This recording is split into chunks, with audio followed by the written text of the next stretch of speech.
Ya sabe, me gusta y dele compartir para que otros puedan también, hermanos, escuchar palabra de Dios a través de esto. Amén. Ayúdeme también para verificar el audio. Si usted ve que se me cae el micrófono, también dígame. La otra vez se me cayó y no lo percibimos. Amén.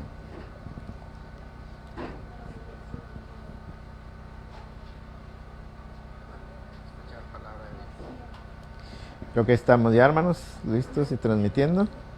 Entonces, vamos adelante. Usted sabe que estamos estudiando el Evangelio según San Juan. Ya tenemos buen ratito estudiándolo. Estamos el día de hoy, hermanos, llegando a la exposición número 84 de este Evangelio. Nos encontramos en el capítulo 10 y ahí es donde vamos a seguir avanzando el día de hoy. Un capítulo muy hermoso, hermanos, y muy conocido, que es donde el Señor Jesús habla de sí mismo y se describe como ¿qué? Como el buen pastor. Y desde esta figura del buen pastor que Él toma para mostrarse a sí mismo, nosotros hemos estado oyendo todo lo que Él ha tenido que decir y todo lo que Él ha estado enseñando, hermanos. La figura del buen pastor es respecto a sus ovejas, a los que son suyos, y a cómo Él tiene cuidado de ellos, hermanos, mientras otros son ladrones, son salteadores, mientras otros son lobos, hermanos, que tratan de destruir a sus ovejas. Él es el buen pastor, hermanos, que inclusive da la vida por sus ovejas. Y hemos aprendido bastante de todo eso, hermanos. Y vamos a seguir adelante. Y vamos a estar leyendo el capítulo 10 en los versos del 17 al 18, mi hermano. Así que le invito para que una vez más vaya al Evangelio según San Juan, capítulo 10, versos 17 al 18. Hemos leído ya en otras ocasiones todo el pasaje del verso 1 al verso 21, 22, hermanos, y estamos avanzando en eso. Usted tiene ya en contexto cuál es el pasaje que estamos leyendo, pero ahora nos vamos a seguir avanzando en estos dos capítulos y vamos a ver lo que el Señor tiene para nosotros a través de esto. Permítame para esto tomar una ilustración, una figura de lo que hoy vamos a oír hablar a nuestro Señor Jesús. Y es, hermanos, esta idea. Usted se dio cuenta que recientemente, por causa de los vientos en la ciudad, ha habido un gran sinfín de incendios. Hubo un día que hubo hasta 3 incendios en un mismo día, hermanos, que arrasaron diferentes casas y viviendas. Y no solo en Nuevo Laredo, sino también tenemos familia en Monterrey y nos dimos cuenta que en Monterrey también, ¿verdad? Por descuidos o lo que sea y los vientos, hermanos, los incendios pasan y no solo pasan, sino se extienden rápidamente. En medio de esto, pues ¿quién resulta ser una figura central? ¿Quién resulta ser una figura importante, hermanos, cuando una emergencia de este tipo sucede? ¿A quién le hablamos? Pues a los bomberos, ¿no?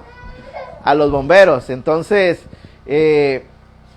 imagine usted, hermanos, la figura de un hombre dedicado a esto, de un bombero, hermanos, que llega a un incendio, a un lugar, una casa que se está incendiando, hermanos, y descubre que dentro de la casa todavía hay personas, que está una mujer, tal vez uno de sus hijos pequeños con ella todavía dentro de la casa, y él puede oír los gritos y él puede oír la desesperación de la gente mientras la casa está en llamas.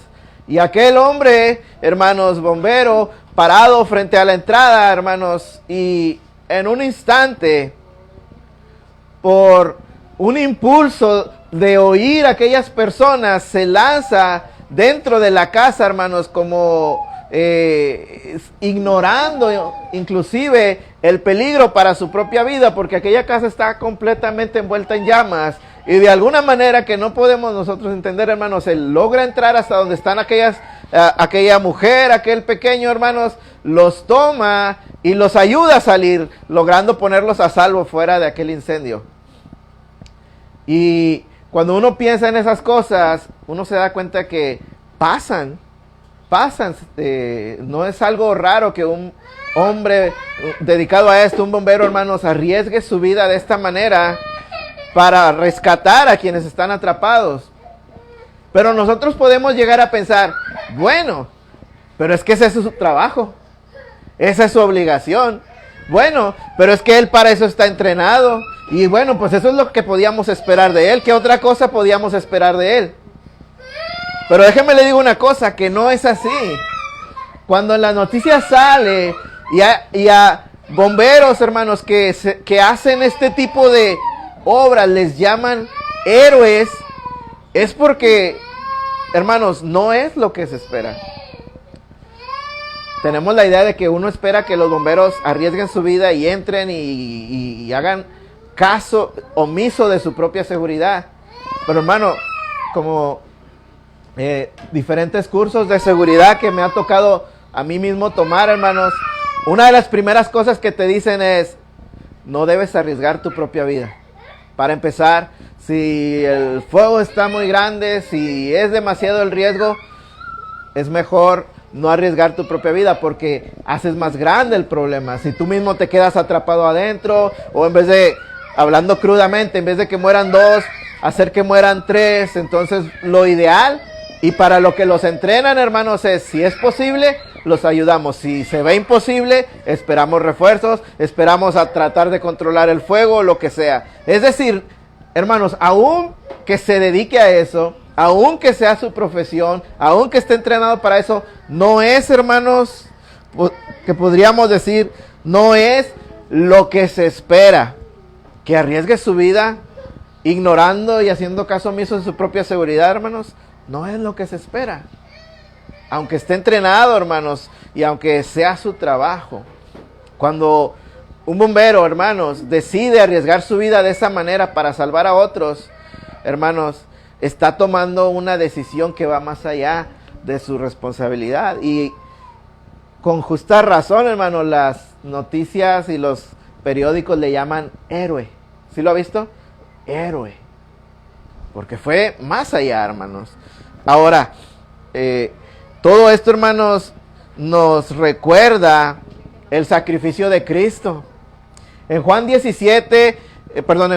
versos 17 y 18, que es lo que vamos a estudiar ahorita, nosotros, hermanos, vemos a Jesús declarando que su sacrificio, hermanos, fue una acción voluntaria para empezar, y que Él tiene plena autoridad sobre su vida y su muerte. De manera que, hermanos, así como aquel bombero no lo hizo por obligación, no lo hizo, hermanos, porque estaba forzado, no lo hizo porque es lo que se esperaba de él. Aquel hombre voluntariamente arriesga su vida por salvar a otros. Hoy vamos a ver que Jesús, hermanos, en un nivel mucho más grande, esto es lo que hace. Voluntariamente entrega su vida. Y si usted me pregunta el título del sermón, ahora sí ya se me está haciendo costumbre decir el título. Gracias a Dios. Hemos llamado este sermón, esta enseñanza, el amor, poder y autoridad del pastor. El amor, poder y autoridad del pastor, porque Jesús está hablando de sí mismo como el buen pastor. Y en esa aplicación de esa figura a sí mismo, hermanos, es que Él nos habla ahora. Así es que vamos a leer entonces estos versos, este texto, y después vamos a orar y vamos a pedir al Señor para que Él hable a nuestras vidas hoy. Amén. Leamos Evangelio según San Juan, capítulo 10, versos 17 y 18, que dicen así: en el nombre del Padre, del Hijo y del Espíritu Santo. Por eso me ama el Padre, porque yo pongo mi vida para volverla a tomar. Nadie me la quita, sino que yo de mí mismo la pongo. Tengo poder para ponerla y tengo poder para volverla a tomar. Este mandamiento recibí de mi Padre. Lea una vez más, hermano. Por eso me ama el Padre, porque yo pongo mi vida para volverla a tomar. Nadie me la quita, sino que yo de mí mismo la pongo. Tengo poder para ponerla y tengo poder para volverla a tomar. Este mandamiento recibí de mi Padre. Amén. Vamos a orar.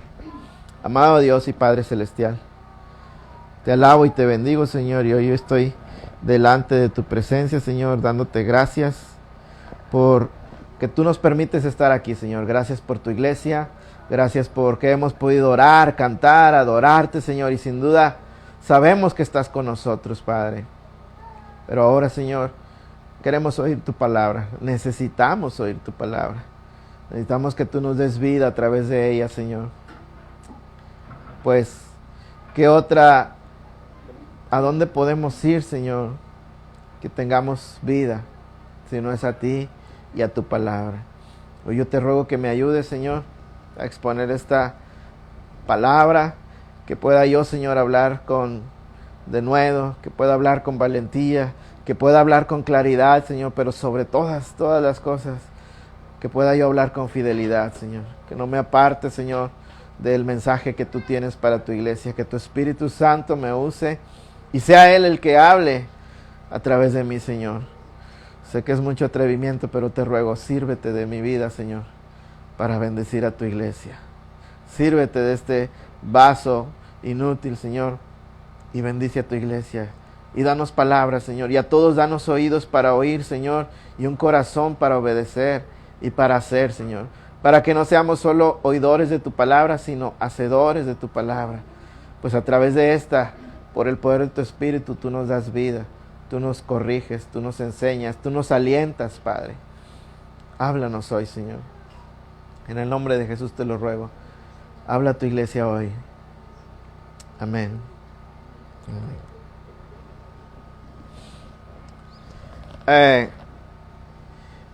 Decía, hermanos, dentro de la figura que Jesús está hablando de sí mismo como el buen pastor,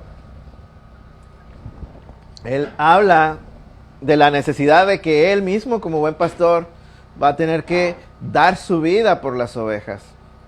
En este pasaje que acabamos de leer, Él habla precisamente de eso, del tener que dar su vida y de que no solo la va a dar, sino nosotros aquí vamos a poder aprender, hermanos, algunos aspectos de nuestro Dios, Señor Jesús, en la obra que Él hizo.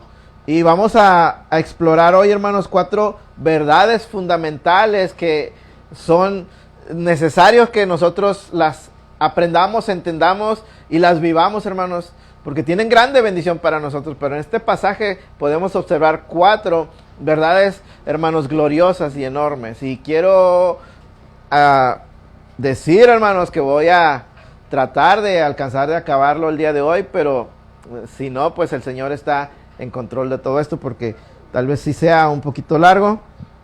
Así es que usted esté oyendo, pero también esté orando a Dios para que Dios me dé sabiduría. Señor, ayúdele para que pueda acabar en tiempo. Amén. Dice la palabra de Dios, hermanos, cuando vemos este pasaje, cuando vemos este texto que ya acabamos de leer, una de las primeras cosas que saltaron a mi vista mientras yo estudiaba esto, hermanos, es la manera en que estos versos están escritos. Y yo no sé cuántos hayan oído el término quiasmo. Es un quiasmo la manera en como Juan escribe aquí, que es como una manera de hablar, enunciando verdades, hermanos, que están contenidas unas de otras, como anidadas. Usted dice una frase y a esa frase, hermanos, le corresponde otra que casi siempre es la de al final. Es como abrir una conversación con una frase y luego después, hermanos, de esa frase derivamos otra frase que nos dice otra cosa, pero que tiene que ver con la primera. Y luego llegamos, de esa derivamos otra enseñanza, otra frase, hermanos, que es la central. Y luego después comienza a regresar sobre sus ideas para al final cerrar, hermanos, concluyendo con lo que había empezado. Necesitaría una gráfica tal vez para explicarlo, hermanos, pero no traje gráficas. Pero es algo así. Para los que sepan algo de programación, es como anidar funciones. De una función a otra y luego vas de regreso para atrás. Pero lo primero que nosotros notamos, hermanos, en cuanto a las enseñanzas dentro de este texto, es, hermanos, respecto a la manera en que el Padre y el Hijo se aman y cómo, hermanos, el amor entre ellos, hermanos, está muy relacionado a la obediencia. Y la primera cosa que debemos aprender, hermanos, es que el amor está muy ligado y muy relacionado con la obediencia. ¿Oyó eso? Lo primero que vamos a notar es cómo el amor está completamente relacionado a la obediencia. Dice el apóstol Juan, recordando las palabras de Jesús, que Jesús, en este verso 17, él comienza declarando: por eso me ama el Padre. Tomemos esta primera frase, hermanos. Jesús declara que Él es amado por el Padre, que Él sabe y está seguro que el Padre lo ama. Y dice, por eso me ama el Padre. Pero no solo está diciendo que el Padre lo ama, sino Él dice, hay una razón por la que el Padre me ama. La pregunta es, ¿por qué lo ama? ¿Por qué dice la Escritura? ¿Por qué dice Jesús que el Padre lo ama? Y eso lo encontramos aquí mismo en la siguiente parte de este verso. Yo me voy a enfocar primero en esta parte. Por eso me ama el Padre. ¿Pero por qué ama el Padre a Jesús? Dice el verso, porque yo pongo mi vida para volverla a tomar. Dice Jesús, el Padre me ama porque yo pongo mi vida para volverla a tomar. ¿Qué significa eso, hermano? ¿Qué significa que el Padre ame al Hijo por lo que Él está haciendo? Es mucho más que simplemente decir que Dios lo ama porque estaba entregando su vida. Hay algo más profundo y como le dije en esta estructura que a veces encontramos en la Biblia, la primera declaración, hermanos, se corresponde con la declaración al final. ¿Y cuál es la declaración que encontramos que cierra o que completa esta idea? La encontramos en el verso 18. Cuando Jesús dice, este mandamiento recibí de mi Padre. Si lo ven en el verso 18, en el verso 17 comienza diciendo, por esto me ama el Padre, porque yo pongo mi vida para volverla a tomar. Si brincamos a la conclusión de la idea, dice, por esto este mandamiento recibí de mi Padre. Y lo que quiero decir, hermanos, y lo que podemos aprender, la enseñanza en esta primera parte, es que en primer lugar nosotros podemos ver que Jesús ofreció su vida en la cruz del Calvario, hermanos, vino a poner su vida y lo hizo porque lo recibió como un mandamiento del Padre. Y Jesús recibe ese mandamiento y se somete al Padre en obediencia, hermanos, y es obediente hasta la muerte en la cruz del Calvario. O por lo menos eso es la manera como Pablo lo dice, Filipenses capítulo 2, versos del 5 al 8. Usted recuerda que Pablo dice a la iglesia, haya pues en vosotros este mismo sentir que hubo también en Cristo Jesús. ¿Cuál sentir? Dice Pablo, que siendo en forma de Dios no estimó ser igual a Dios como cosa que aferrarse, sino que se despojó a sí mismo, tomando forma de siervo, hecho semejante a los hombres, y estando en condición de hombre, ¿qué? Se humilló a sí mismo. ¿Cómo? Haciéndose obediente hasta la muerte y muerte de cruz. Él recibe, dice Pablo, un mandamiento. Quiero que vayas y pongas tu vida y la entregues. ¿Y qué hace el Hijo? Se somete obedientemente y la lleva, hermanos, esa obediencia con la que Él se sujeta al Padre hasta el punto de obedecer y entregar su vida hasta la muerte. Jesús fue a la muerte en la cruz, hermanos, porque este mandamiento había recibido del Padre y Jesús en obediencia lo hizo. Y dice Pablo, hermanos, que esta obra de obediencia de Jesús agradó al Padre. Filipenses sigue diciendo, capítulo 2, pero ahora desde el verso 11, después de decir que se humilló y que se hizo obediente hasta la muerte, dice, verso 9, por lo cual Dios también lo exaltó hasta lo sumo Y le dio un nombre que es sobre todo nombre, para que en el nombre de Jesús se doble toda rodilla de los que están en los cielos y en la tierra y debajo de la tierra. Y toda lengua confiese que Jesucristo es el Señor, para gloria de Dios Padre. El Padre da un mandamiento, el Hijo se somete y obedece hasta la muerte. Y el Padre, hermanos, se complace en eso. Y lo que hace, hermanos, es que lo levanta de la muerte, hermanos, y le da no un lugar nuevo, el lugar que ya tenía. Jesús le dijo, aquella gloria que tuve contigo, que pueda yo tenerla otra vez. Y el Padre lo levanta de la muerte y lo exalta, hermanos, hasta lo sumo, y le da un nombre que será conocido por todos como el único nombre en el que hay salvación. Y nosotros notamos que la muerte de Jesús fue, hermanos, por obedecer a su Padre. Él lo dice: este mandamiento recibí del Padre, por eso yo pongo mi vida. Pero, hermanos, a lo que quiero llegar finalmente en este punto, hermanos, es que aunque la muerte de Jesús fue una orden, un mandamiento de su Padre, hermanos, Él no hizo eso a fuerza. La obediencia de Jesús, hermano, fue una expresión de amor entre el Padre y el Hijo. Cristo se entregó por amor, hermanos. Claro, la Biblia dice que Él nos amó a nosotros y entregó su vida por nosotros. Pero, hermanos, antes de siquiera amarnos a nosotros, Él ama a su Padre de una manera que nosotros no podemos entender. Hay tal unidad y armonía y amor, hermanos, entre las personas de la Trinidad, que Jesús se complace, hermanos, en hacer la voluntad del Padre. Se goza en hacer la voluntad del Padre y obedece la voluntad del Padre por amor. Su obediencia es una expresión de amor al Hijo, hermanos, y la respuesta del Padre, hermanos, a la obediencia del Hijo, hermanos, es también amor y gozo, hermanos, en la completa obediencia del Hijo. El Hijo se complace en obedecer y el Padre, hermanos, se complace en la obediencia. Y esto, hermanos, nace de un amor profundo que hay en ellos. La enseñanza aquí, hermanos, es la intensa relación que hay entre el amor y la obediencia. El Padre ama a Jesús porque lo obedece siempre, y el Hijo obedece siempre. Oiga esto, el Hijo obedece siempre porque ama al Padre. Jesús lo dice, podríamos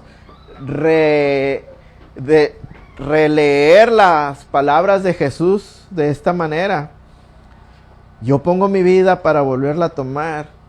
Este mandamiento recibí de mi Padre y por eso me ama el Padre.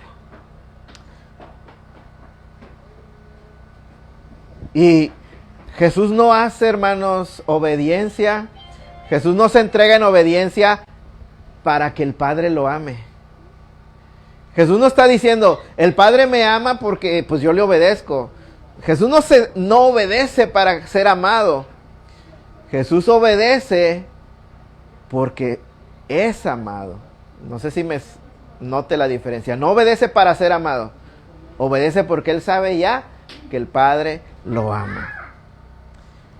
Hay una relación entre el amor y la obediencia, hermanos, que se manifiesta dentro de la Trinidad tan hermosamente, hermanos, que debe ser una enseñanza a su vida y a mi vida para nosotros, hermanos, porque también nosotros decimos que amamos a Dios y somos conscientes de que Dios nos ha amado a nosotros. Si alguno, hermanos, duda de que Dios nos ha amado, no sé cómo le podamos probar que Dios nos ha amado si tenemos la cruz y a su Hijo crucificado en ella. Pablo dice a los romanos que, hermanos, en esto se muestra el amor de Dios para con nosotros, en que siendo pecadores, Cristo murió por nosotros. Estamos seguros que Dios nos ama. Pero nosotros también decimos que amamos a Dios. Pues Jesús dijo más adelante en este Evangelio de San Juan, dijo, si me amáis, ¿qué? Guardad mis mandamientos. Hermanos, la razón de la obediencia es y debe ser el amor. Jesús obedece porque ama al Padre. Y el Padre ama al Hijo porque obedece. La obediencia cristiana, hermanos, no es para ganarnos el amor de Dios. La Biblia dice claramente que nosotros, si le amamos porque Él primero nos amó. Y nos amó cuando éramos pecadores y nos amó cuando no le obedecíamos. Pero ahora que tú sabes que Dios te ha amado, si tú le amas, dice Jesús, si tú me amas, entonces guardarás mis mandamientos. Es en una relación de padre e hijo porque somos hechos hijos de Dios. Hermanos, hay una relación entre la obediencia y el amor. Quien obedece, hermanos, pensemos en un padre y en su hijo. Y el hijo que obedece a su padre, hermanos, ya sea por temor, porque tiene miedo, porque se enoja, porque me pega. El hijo, hermanos, que obedece a su padre por conveniencia, porque pues si no le hago caso no me da, no me compra. El hijo que obedece a su padre por fastidio, porque me está dice y ya me hartó y yo lo que ya que se quite encima. El que obedece por ganancia o por lo que sea que obedece, hermanos, pero si no es por amor, hermanos, el que obedece por esto, hermanos, no está honrando al Padre. No está honrando a su Padre en realidad. Pero quien obedece por amor, hermano, lo hace con gozo, se deleita en ello, perdón, y honra de verdad a su Padre. Cuando el Padre ve la obediencia del Hijo, se siente honrado, se siente respetado, y más si sabe que lo hace por amor. Y el Padre es glorificado así. Como hijos de Dios, nosotros debemos de reflejar en nuestras vidas la obediencia de Cristo, confiando en que Dios se agrada, hermanos, de nuestra sumisión a su voluntad. Si me amáis, guardad mis mandamientos. Y como ejemplo, Cristo mismo. Cristo mismo, que se hizo obediente hasta la muerte. Y lo hizo porque amaba al Padre. Y lo hizo porque sabía que su Padre lo amaba. Hermano, cuando te acerques al Señor, no digas, ¿qué tengo que hacer? Tengo que dejar esto, tengo que dejar lo otro porque ya soy cristiano. Hermano, sí, habrá muchas cosas que tendremos que dejar, pero si tú las dejas por temor, porque no te quieres ir al infierno, por, hermanos, conveniencia, por lo que sea, hermanos, no estás honrando a Dios, ni estás obedeciendo a Dios en realidad. Pero que todo lo que obremos y manifestemos en obediencia a Dios, hermanos, tiene que ser porque le amamos. Y es así. Y es así. Porque cuántas veces vemos muchas personas dentro de la iglesia que dicen que aman a Dios, pero nosotros nos damos cuenta inmediatamente que no es cierto, que están mintiendo, que no aman a Dios. ¿Cómo nos damos cuenta?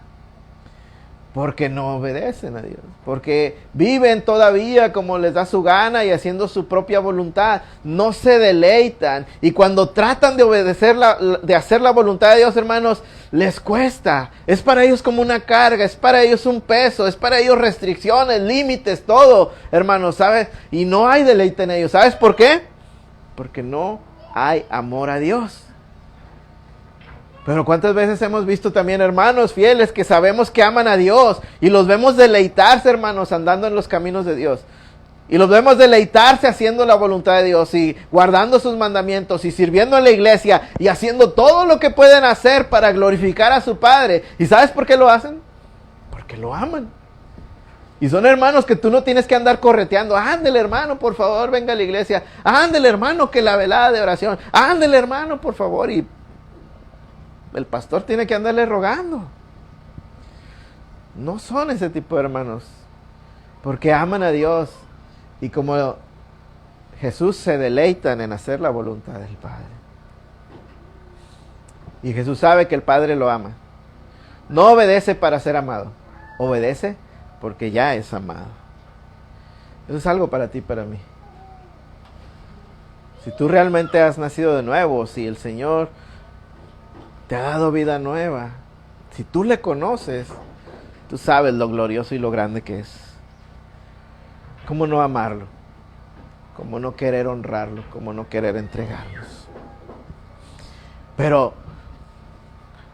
finalmente, hermanos, para remarcar este punto, Nosotros como creyentes tenemos que reconocer lo que Jesús está diciendo. Hay una relación intensa, hermanos, dependiente entre el amor y la obediencia. Y nosotros como hijos de Dios somos llamados a imitar a Cristo. Y si Cristo nos puso la muestra de ser obedientes hasta la muerte, a ti y a mí, ¿qué nos toca? Ser obedientes hasta que el Señor deje de bendecirnos, porque cuando ya no nos bendiga, ya no, ¿verdad? ¿Así es, hermano? Ser obedientes cuando a mí me convenga, cuando lo que dice la palabra me guste, y cuando no me guste, pues ya no. ¿Verdad, amor? ¿Verdad, hermanos? No, ¿verdad? Si Cristo fue obediente hasta la muerte, y ese es nuestro ejemplo, nosotros fielmente seremos obedientes hasta la muerte, como Cristo nos ha mostrado. Voy adelante, hermanos. El segundo punto, ¿verdad?, que podemos entender, hermanos, en este pasaje, nos habla de la entrega voluntaria de Cristo. En el mismo verso 17, Jesús dijo, por eso me ama el Padre. Y luego declara, porque yo pongo mi vida para volverla a tomar. Y quiero que note la palabra pongo, poner. Es una acción personal que Él está haciendo, donde significa que Él está haciendo la obra de venir y Él mismo, hermano, rendir su vida. Muchas veces hablamos de Isaac. ¿Recuerda Isaac cuando Dios le pidió a Abraham que sacrificara a su hijo Isaac? Y como Isaac, todos nos centramos en la actitud de Abraham, pero si usted le pone atención a Isaac, Isaac jamás se quejó. Isaac jamás, hermanos, aun cuando no veía algo para el sacrificio, Isaac le dijo a su padre, padre, veo la lumbre, veo la leña, veo el altar, pero no veo que vamos a sacrificar. ¿Usted se imagina lo que pasó cuando Abraham le dijo, hijo, es que el sacrificio eres tú? Isaac, hermanos, no se negó, no luchó, no se defendió, no hizo nada. Pero se dejó tomar por su padre, me imagino tal vez atar sus manos, recostarse en el altar. Pero tuvo que ser su padre quien lo tomara y lo atara, hermanos, y lo recostara. Abraham hizo la acción de entregar a su hijo para el sacrificio. Pero cuando hablamos de Jesús, hermano, Jesús dice, yo la pongo. La acción, hermanos, es propia y es de Él. Dice, yo pongo mi vida. Y eso, hermanos, nos señala una entrega libre y voluntaria de Cristo Jesús. Aunque la cruz fue decretada, hermanos, Jesús la abrazó voluntariamente y lo hizo por ti y para mí. Lo sacrificó, hermanos, su vida voluntariamente, hermanos, por amor a su pueblo. Y voluntariamente, tan voluntariamente, hermanos, que nosotros nos podemos dar cuenta que el testimonio de la Biblia es que así como Isaac, hermanos, no se quejó, así como Isaac no renegó, así como Isaac no se negó, Cristo Jesús también, hermanos, mansamente se entregó al sacrificio. Algo pasó ahí con la planta o lo desconectaron, tengan cuidado. Dice la Escritura, hermanos, nos revela la voluntad del Padre y cómo Cristo se entregó voluntariamente. Usted recuerda que Isaías 53, cómo habla del siervo sufriente del Señor y cómo dice que fue llevado como cordero al matadero.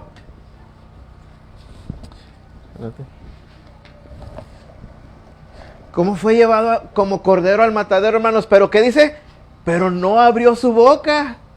No dijo nada, no se quejó. Se entregó, hermanos, completamente. Mateo 26, 53. ¿Recuerda usted cuando el Señor Jesús estaba en el Getsemaní y vinieron multitudes para arrestarlo? Y cómo Pedro saca su espada y asesta un golpe que arranca la oreja de un hombre ahí. Y Jesús hace un milagro y lo sana. Pero luego, ¿qué le dice a Pedro? ¿Acaso no piensas que no puedo pedir ahora a mi Padre y Él me daría 12 legiones de ángeles? Es decir, Jesús le dice a Pedro, Pedro, yo si quisiera, tengo millones de ángeles que están dispuestos a defenderme si fuera necesario, pero no quiero defenderme. Esto es glorioso, hermano, no quiero defenderme. Esto tiene que ser así para que se cumpla la Escritura y lograr el propósito redentor. Yo no sé si Jesús lo dijo así, la Biblia no nos da más detalle, pero hermanos, el pensamiento está ahí. No quiero defenderme. Yo podría pedir docenas de ángeles que me defiendan, pero no quiero defenderme.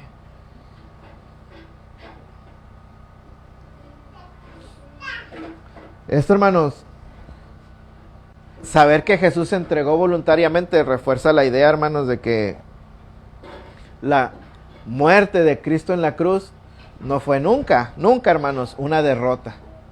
No fue una derrota. No fue, hermanos, un plan fallido que se le salió de control a Dios. Mucho menos a Jesús. Lo que vemos, hermanos, es la unión de la voluntad soberana del Padre con la voluntad soberana del Hijo. Y una entrega voluntaria de Jesús por nuestra salvación. Jesús no fue víctima. No fue tomado a la fuerza. El Padre le dio un mandamiento, pero nunca forzó a su Hijo a entregarse. Una de las la obediencia que Jesús hizo, hermanos, fue libre, fue voluntaria. Y en eso también se muestra el amor al Padre. Porque a veces nuestros hijos nos obedecen a nosotros, pero tenemos que obligarlos y tenemos que forzarlos. Y a veces hasta pararnos ahí con el cinto, no sé si use chancla la mamá. Porque a veces tenemos que forzarlos a obedecer. Pero Jesús se entregó libre, voluntariamente, para nuestra salvación. Él dijo, el buen pastor su vida da por las ovejas. Porque son suyas, hermano. Porque somos suyos, porque nos ama. Él voluntariamente se entrega para redimirnos. Esto resalta el amor de Jesús por su pueblo, por sus ovejas, por usted y por mí. Juan capítulo 13, verso 1, dice, y antes de la Pascua, sabiendo Jesús que su hora había venido para que pasase de este mundo al Padre, oiga, como había amado a los suyos que estaban en el mundo, amólos hasta el fin. Los amó hasta el fin. Cristo amó a los suyos, hermanos, y lo hizo al punto de ir hasta el final, hasta la muerte por ellos. No forzado, no obligado, voluntariamente y por amor.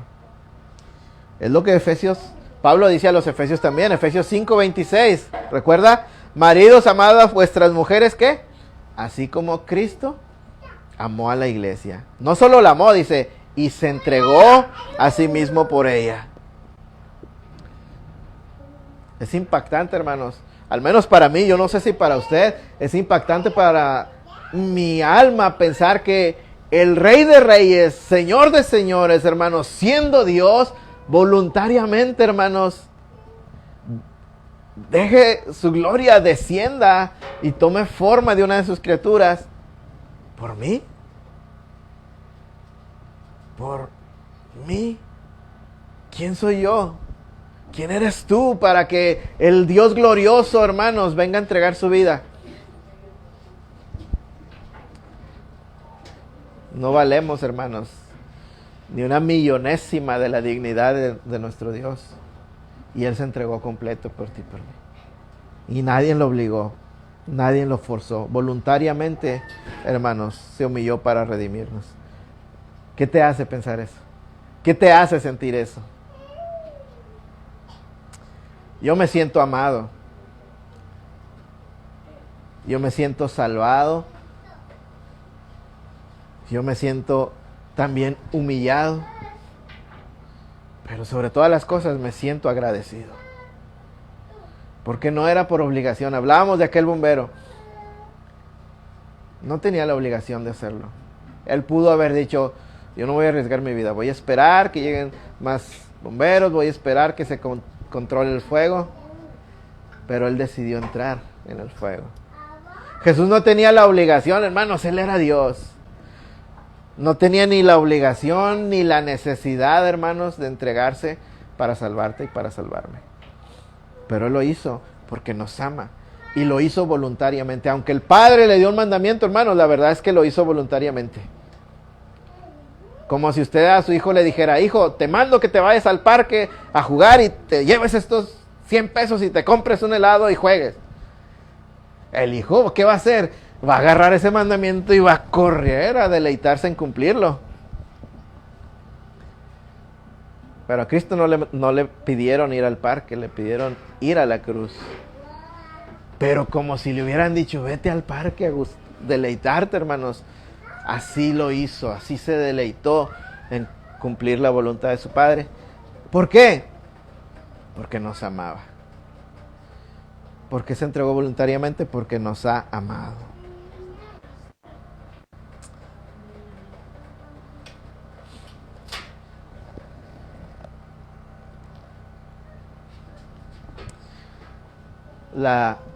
Hay una tercera cosa, hermanos, que quiero señalar en este pasaje. Hemos visto la obediencia y el amor, hermanos, cómo están relacionados y cómo se manifiestan aquí entre el Padre y el Hijo. Hemos visto, hermanos, cómo voluntariamente Cristo pone su vida. Es una acción propia de Él. Ni siquiera fue el Padre el que lo tuvo que entregar y ponerlo ahí en la cruz. Él solo se encaminó a la cruz. Pero hemos visto también, hermanos, y ahora vamos a ver que tenía que ser así. Porque en realidad, hermanos, y esta es la número 3, nadie tiene el poder, ni en el pasado, ni en el presente, ni en el futuro. No existe nadie que tenga el poder para tomar la vida de Jesús. Nadie, hermano. Dice el texto, Juan 10, ahora en el verso 18, sigue Jesús diciendo: nadie me la quita, hablando de su vida, nadie me la quita, sino que yo de mí mismo la pongo. Oiga eso, nadie me la quita, yo de mí mismo me la pongo. Hermanos, y lo que esto quiere decir, hermanos, es que Cristo mostró su gloria en todo este proceso que lo llevó a su muerte. Podemos ver la gloria de Dios porque aunque Él se estaba encaminando hacia la muerte, lo hacía voluntariamente y además siempre estuvo Él en control de todos los sucesos, de todas las situaciones, hermanos. Cristo no fue vencido, Él se entregó, pero además Él estuvo en control todo el tiempo de esto, porque no había nadie, hermanos, que pudiera tomarlo y quitarle la vida. No hay poder humano ni demoníaco, hermanos, en este mundo ni en el espiritual que pueda tomar su vida sin su propio consentimiento. Y vuelvo a decir, ni judíos, ni romanos, ni Satanás, ni demonios, hermanos. Nadie puede y ni podría haber jamás tomado la vida de Jesús. Jesús todo el tiempo, hermanos, estuvo en control de las situaciones. En Juan 7:30, hermanos, recuerda, Juan nos dice que procuraban prenderle, pero ninguno le echó mano. ¿Por qué no le echaron mano? Porque aún no había llegado su hora. Cuando él fue, hermano, arrestado, él le dijo a aquel hombre, al rey: ninguna autoridad tendría sobre mí si no le fuese dado de arriba. No tenían autoridad sobre él en realidad. Como él le dijo a Pedro, él podría, hermanos, en cualquier momento haber llamado decenas y millones de ángeles, hermanos, y traer gran destrucción sobre todos sus enemigos y capaz que sobre toda la tierra, hermanos. Con una sola palabra. Porque, hermanos, no hay quien pueda vencerle, no hay quien pueda tomar su vida.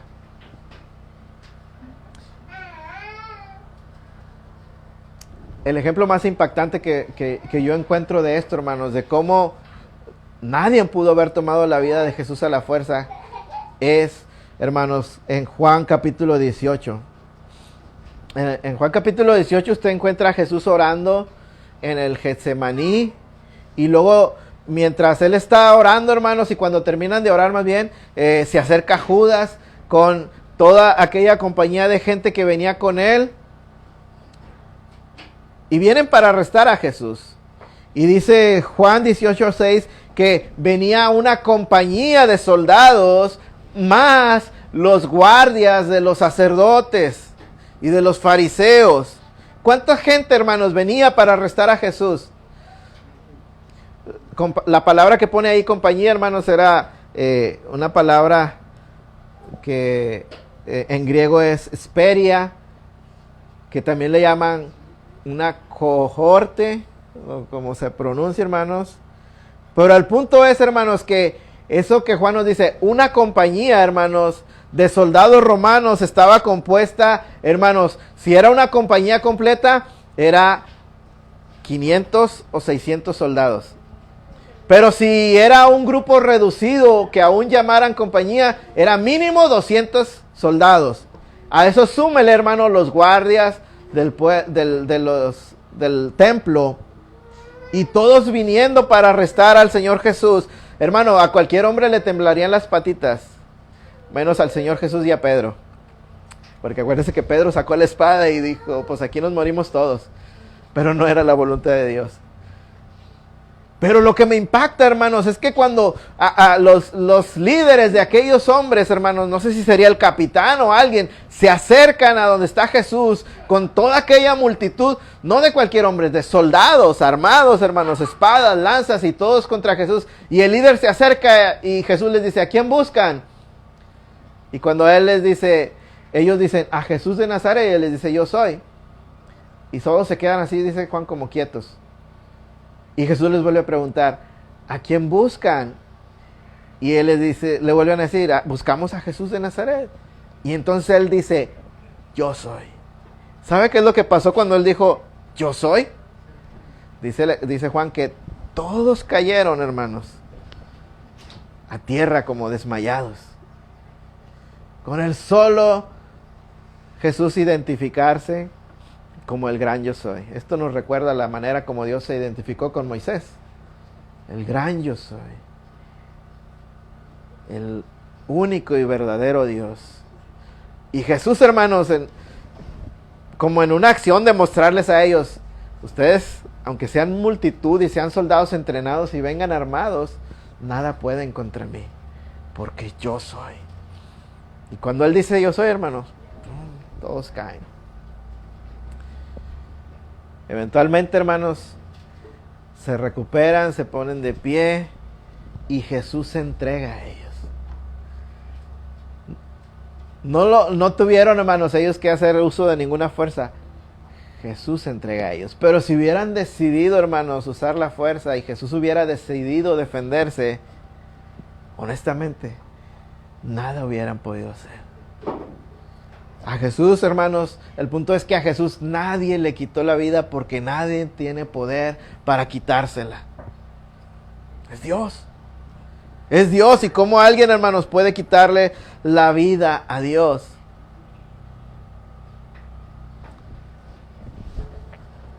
Es algo glorioso, algo, hermanos, impactante para nuestras vidas. Pero lo que esto nos debe señalar, hermanos, es que, número uno, la grandeza y el poder de Jesús. Nadie puede quitarle, hermanos, la vida a Él.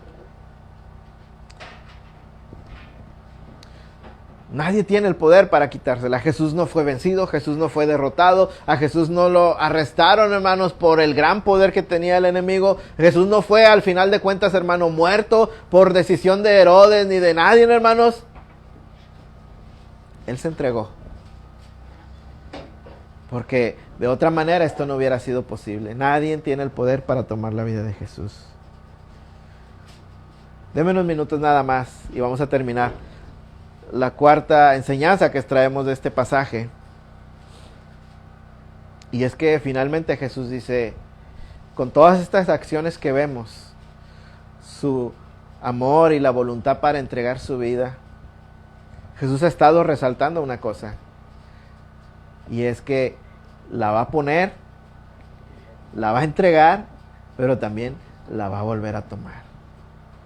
Y dice el verso 18, la parte B del verso 18, tengo poder para ponerla y tengo poder para volverla a tomar. Oiga, qué hermoso, porque en primer lugar nos muestra la parte mansa de decir, yo pongo mi vida, yo voluntariamente la pongo. Pero hermanos, el otro lado de la moneda es, la pongo porque tengo poder. Nadie me la puede quitar, así que yo mismo la pongo y la pongo, tengo poder para ponerla y tengo poder para volverla a tomar, hermano. Y eso nos recuerda una cosa gloriosa, y es que Jesús es Dios. Es una, hermanos, expresión y una declaración de la deidad de Jesús. ¿Por qué, hermano? Porque usted y yo debemos saber, como sabe todo judío, como sabe todo hebreo, y como sabe toda la gente en el mundo, crea, o más bien sirva o no sirva a Dios, hermanos, todo mundo sabemos que el único que tiene poder sobre la vida y sobre la muerte es Dios. Es el único que tiene poder sobre la vida y sobre la muerte. Dice el Señor, yo hago morir y yo hago vivir en Deuteronomio. Samuel le dijo, hermanos, Jehová mata y él da vida, porque el poder de la vida y la muerte está en la mano de Dios. Pero ahora nosotros tenemos a Jesús reclamando, hermanos, que él tiene poder también sobre la vida y sobre la muerte. Tengo poder para ponerla, para morir, pero también tengo poder para levantarme de la muerte. Y no fue la única vez que lo dijo. Juan capítulo 5, verso 21, hermanos, él dice, como el Padre levanta a los muertos y les da vida, Dios puede hacer eso. Dice, así también el Hijo a los que quiere da vida. Oiga, así como el Padre levanta a los muertos y les da vida, así el Hijo también a los que quiere da vida. Más adelante en el 26 del mismo capítulo 5, esto es poderoso lo que Jesús dice, porque dice Juan 5:26, porque como el Padre tiene vida en sí mismo, oiga esto, el Padre tiene vida en sí mismo, así también le ha dado al Hijo tener vida en sí mismo. Jesús reclama, hermanos, tener el mismo poder que el Padre sobre la vida y sobre la muerte. Y lo demostró. No solo habló, lo demostró, hermanos. Usted puede recordar, estoy yendo ya un poquito rápido por el tiempo, pero todo esto está aquí en la Escritura y sé que usted ya lo conoce y lo ha oído. Porque Jesús dio muestra y evidencia de que podía y tenía, hermanos, el poder para controlar la vida y la muerte. En el ministerio de Jesús nosotros encontramos, hermanos, 3 ocasiones en las que Él demostró tener poder aún sobre la muerte. Usted puede ir a Marcos capítulo 5 y usted ahí va a encontrar, hermanos, la historia de la resurrección de la hija de Jairo. ¿Quién era Jairo? Jairo era un hombre, hermanos, que era uno de los principales de la sinagoga en Capernaum, en la ciudad donde vivía Jesús. Y un día, hermanos, su hija murió. Y vino él a Jesús, y Jesús fue a ella, y Jesús hizo un milagro ahí, hermanos. Cuando aquella niña ya estaba muerta, Él la levantó de entre los muertos. Y usted ha de recordar también que en otra ocasión Jesús iba caminando con sus discípulos, y delante de Él cruza, hermanos, una procesión fúnebre con una viuda, hermanos, que le conmovió tanto el corazón a Jesús porque ella llevaba, hermanos, tal vez a sepultar a su único hijo. Una mujer viuda, viuda significa que no tiene esposo. Pero ahora además había perdido a su único hijo. Hermanos, qué compasivo es el corazón de nuestro Señor. En nuestra miseria, en nuestros dolores, hermanos, créeme, Él tiene compasión de nosotros. Y cuando Él vio a aquella mujer, hermanos, tal vez iba llorando desconsoladamente, ¿qué hizo? Dice la Escritura, hermanos, Lucas capítulo 7, Jesús se acercó y tocó la caja donde lo llevaban. Y luego le dijo al muchacho, muchacho, a ti te digo, levántate. Y aquel muchacho se levantó y lo entregó vivo a su madre. Porque Él tiene poder sobre la vida y la muerte. El siguiente ejemplo que nosotros recordamos, hermanos, y que tal vez es el más conocido, es la historia de Lázaro, que vamos a ver más adelante en el capítulo 11. Estamos en el 10. En el próximo capítulo estaremos viendo, hermanos, sobre la resurrección de Lázaro. Pero todos sabemos cómo Lázaro había muerto, cómo le mandaron a decir a Jesús que su amigo, el que él amaba, estaba enfermo y Jesús se quedó donde andaba, no vino. Lázaro muere y hasta pasados 3 días Jesús viene. Y se para frente a la tumba y ordena que la abran, a lo que había un poco de la gente estaba reacia a abrir esa tumba porque decían, ya tiene 3 días muerto, ya huele. Pero Jesús se para en la entrada de aquella tumba y desde ahí gritó con autoridad. Hermano, así como le habló a la niña con autoridad, le dijo, niña, levántate. Le dijo a aquel joven, levántate. Ahora él grita con la misma autoridad a Lázaro, Lázaro, ven fuera. ¿Y sabe qué hizo? Lázaro vino fuera. Porque ¿quién se detiene, hermanos, ante el poder de la voz del Hijo de Dios? Nadie, ni la muerte, hermanos, puede, hermanos, prevalecer contra su poder y su autoridad. Así es que, hermanos, Jesús no solo clamó tener poder sobre la vida y la muerte, lo demostró.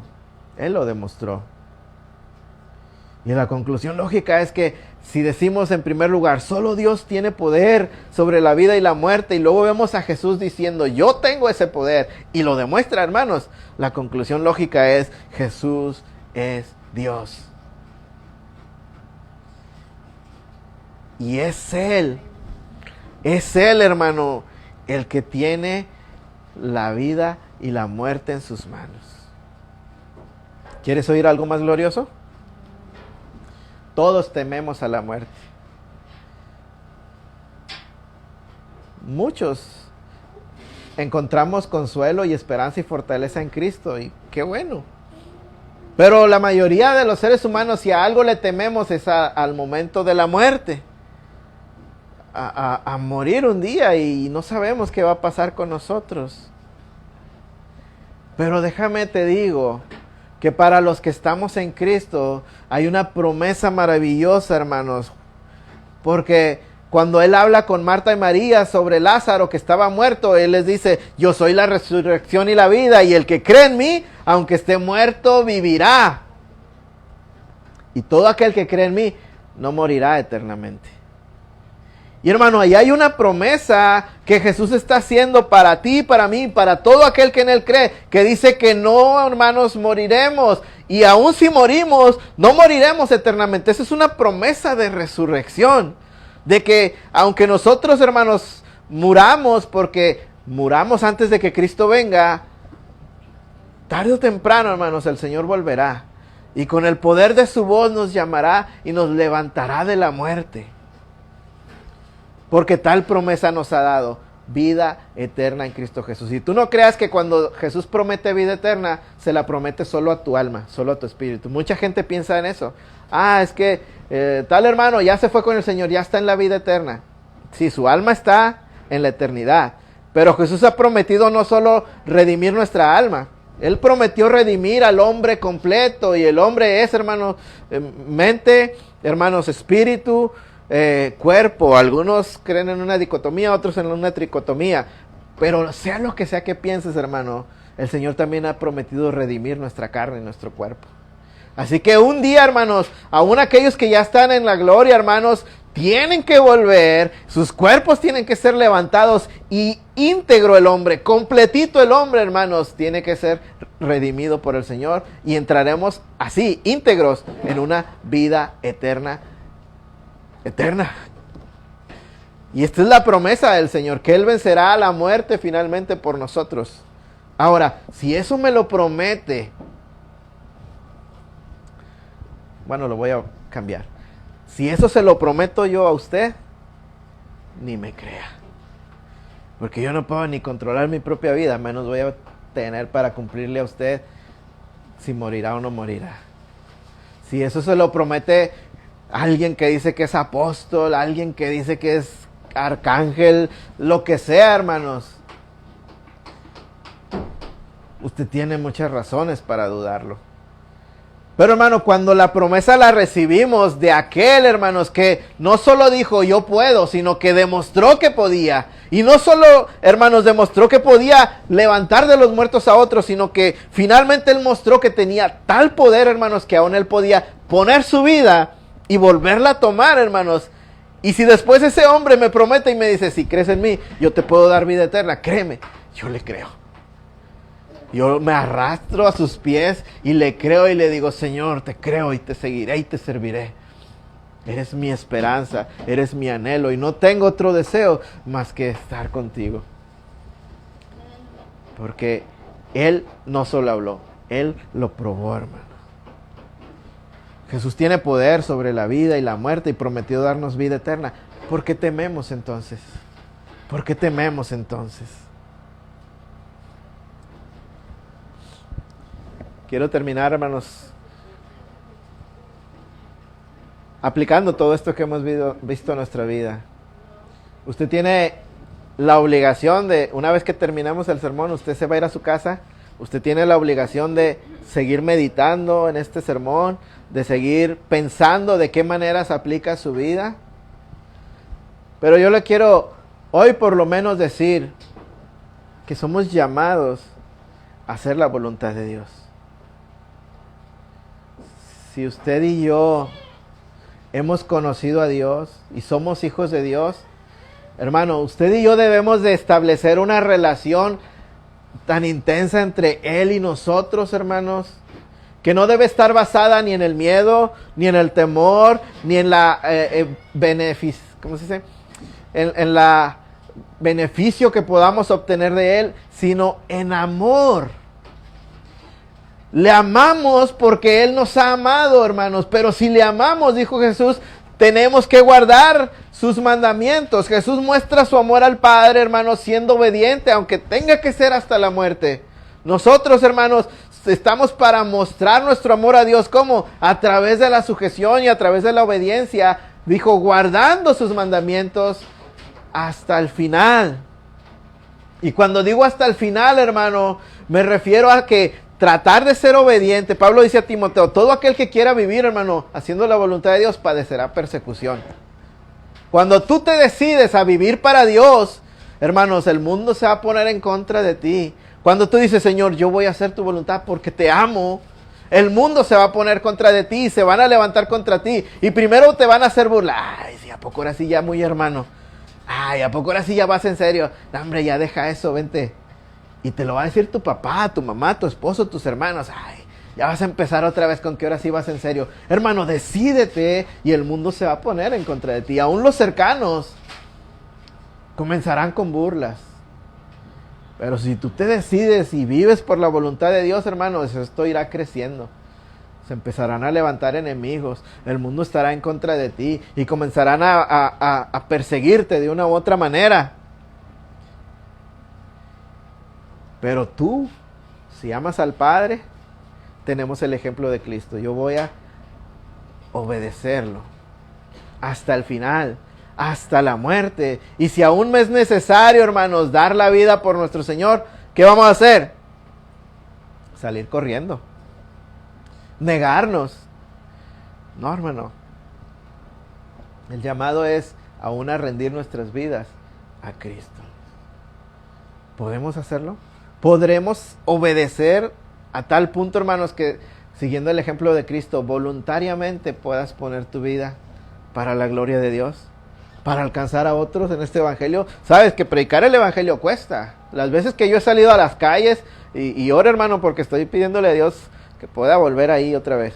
Pero las veces que he salido a la calle, hermano, se burlaron de mí, me confrontaron, me dijeron cosas, me pasearon, hermanos, una bocina más potente enfrente para que yo no me oyera.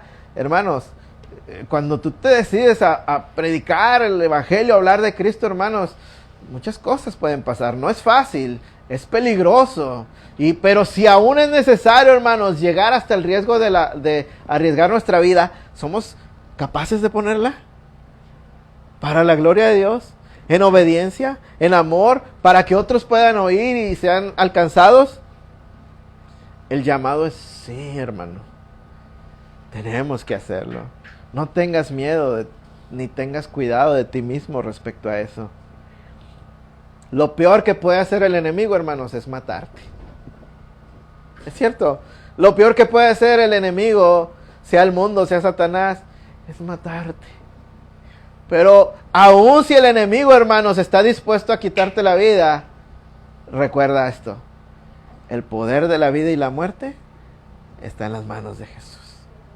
Y Él dijo: el que cree en mí, aunque esté muerto, vivirá. Esta promesa no es solo para que, hermanos, nos anime a vivir la vida cristiana. Esta promesa es para animarnos a salir afuera y hablar de Cristo y predicar a Cristo, aunque nos cueste la vida. Al final de cuentas, hermanos, yo sé que decía Job: yo sé que mi Redentor vive, y aún de entre del polvo Él me levantará. Y si el enemigo me quita la vida, que me la quite. El Señor me levantará. Este es el pensamiento que ha fortalecido el corazón, hermanos, de todos aquellos que han dado su vida predicando a Cristo. Cristo es el ejemplo mayor. Él dio su vida, hermanos, predicándonos el mensaje del Padre, confiando en que el Padre le podía levantar de entre los muertos. Isaac entregó a su hijo, hermano, para el sacrificio, dice Pablo en Hebreos, porque estaba seguro que Dios lo podía levantar de los muertos.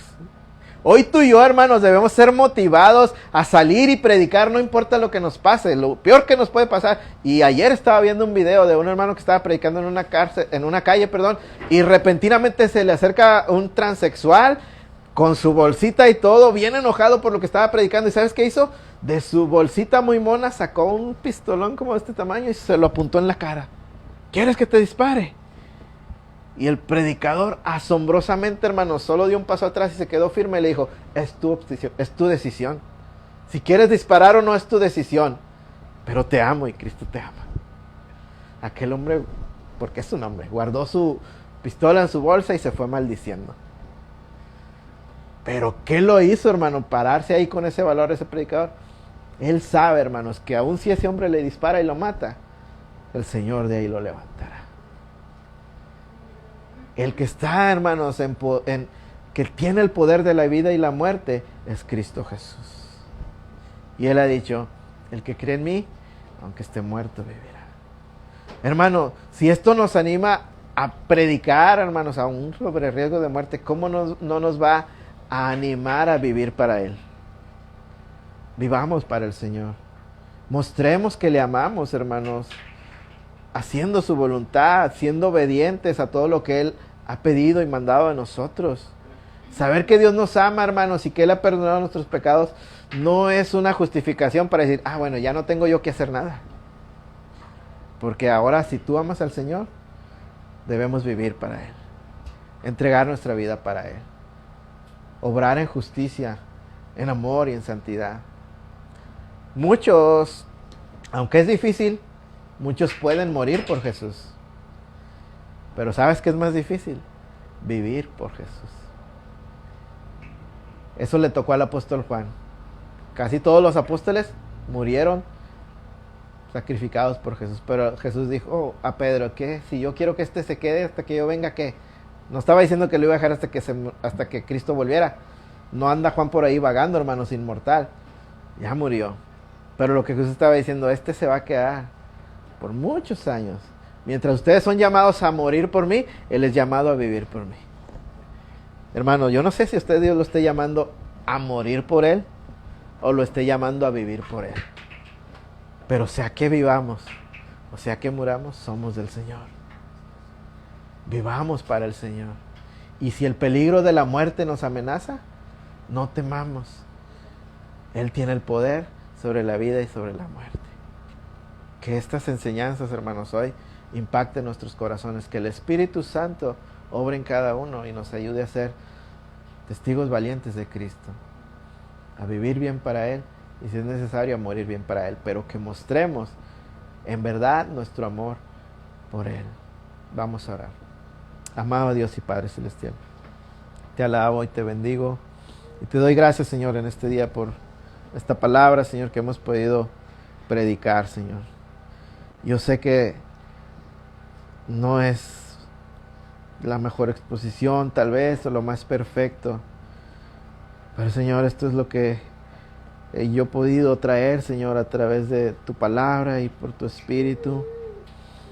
Y si algo estuvo faltante, Señor, fui yo, no en tu palabra. Por eso ahora yo te pido, Señor, que tú completes la obra en nuestros corazones.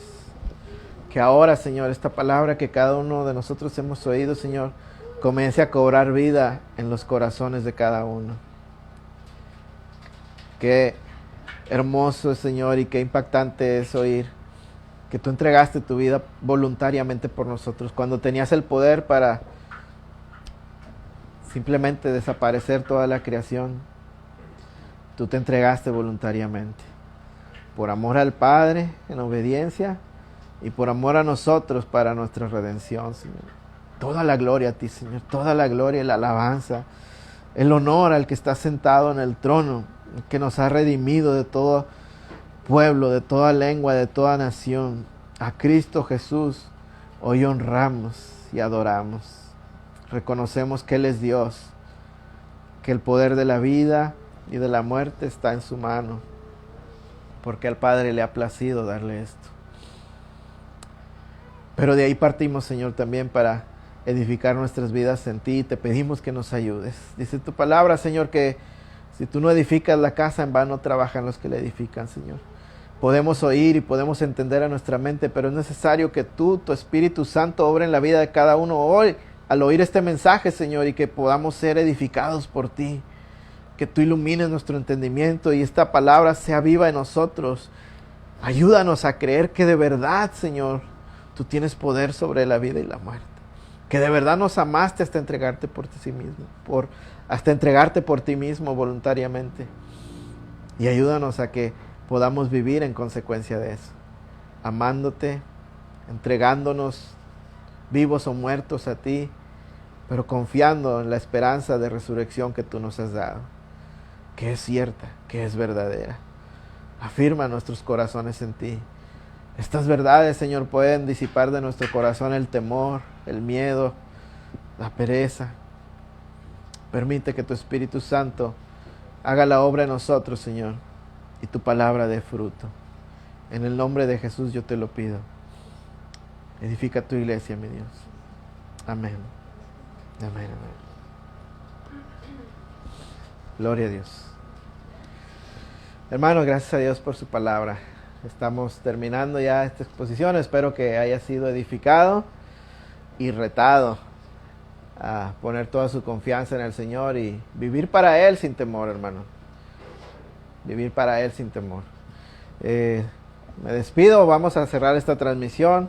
Si aquellos que puedan estarnos oyendo a través de estas redes sociales, pues mi deseo es que también haya sido edificado y motivado a vivir para el Señor sin miedo, sin temor. Y pues que la gracia y la paz de nuestro Señor Jesucristo sea con todos ustedes. Dios me les bendiga. Estamos terminando esta transmisión.